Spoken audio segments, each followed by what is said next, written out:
Many are our brothers and sisters who worship with us, who come to our churches as the only Catholic in their family, the only Catholic in their household. Many are our brothers and sisters who carry heavy illnesses, whether it is of the body, of the mind, or of the spirit, who even with these crosses still are challenged to be the face of Christ in the spaces they occupy, whether it be in their families, in their workplaces. We know of missionaries around the world who are tasked with huge crosses. I myself have known seminarians who have had to work and raise funds to pay for each semester of their studies, their room and their board, their academics, food, everything, all the way to priesthood. And many of them, even when ordained, it is not unusual to send them to areas where there are no Christians. And their first work is the work of knowing the people, learning a new language, especially in their 30s or 40s or 50s, learning a brand new language to share the gospel. And many times after years and years of work, they perhaps don't even see the fruit of their work. And you can imagine when they go to these places in which there are no Christians already, they're not typically welcomed with open hands and, coconut juice like Father Javier says, right? Sometimes it's very challenging. And after these missionaries, more missionaries would follow, carrying their crosses. What is the purpose? The purpose is to make disciples. The work of making disciples is often done with a heavy cross. Jesus says, baptize them, but he also says, make disciples.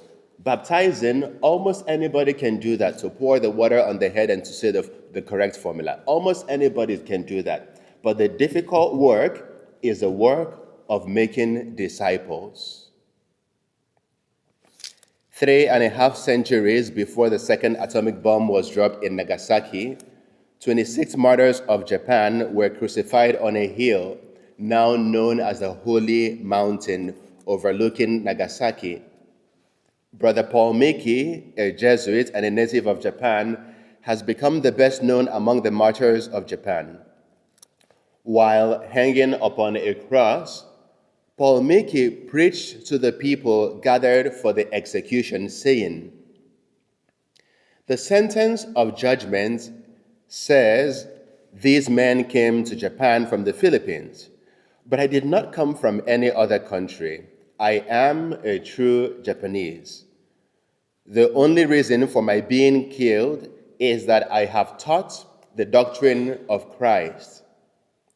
I certainly did teach the doctrine of Christ. I thank God it is for this reason I die. I believe that I am telling only the truth before I die. I know you believe me, and I want to say to you all once again, ask Christ to help you to become happy. I obey Christ. After Christ's example, I forgive my persecutors. I do not hate them. I ask God to have pity on all, and I hope my blood will fall on my fellow men as a fruitful rain. I hope my blood will fall on my fellow men as a fruitful rain." Paul was making disciples even on the cross, even with his own very blood. Isn't this much like Christ, who even on the cross says, "Father, forgive them, for they do not know what they do"? Isn't it much like Christ, who would give even his body and his blood to the disciples he is making, just like Jesus would do today at this Mass and at every Mass. The same Jesus says to you and to me today, "Go therefore and make disciples of all nations, baptizing them." Again, the easy part is pouring waters over the head. But the challenging part for us who are saints on the way to heaven is making disciples.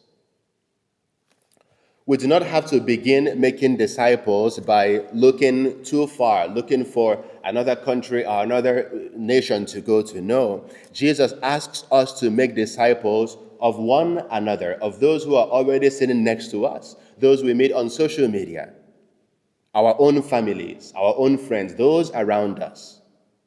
And we will find the cross in this work. We will find the heaviness in this work. That heaviness, that cross, it is part of the work of making disciples. We do not have to run from it.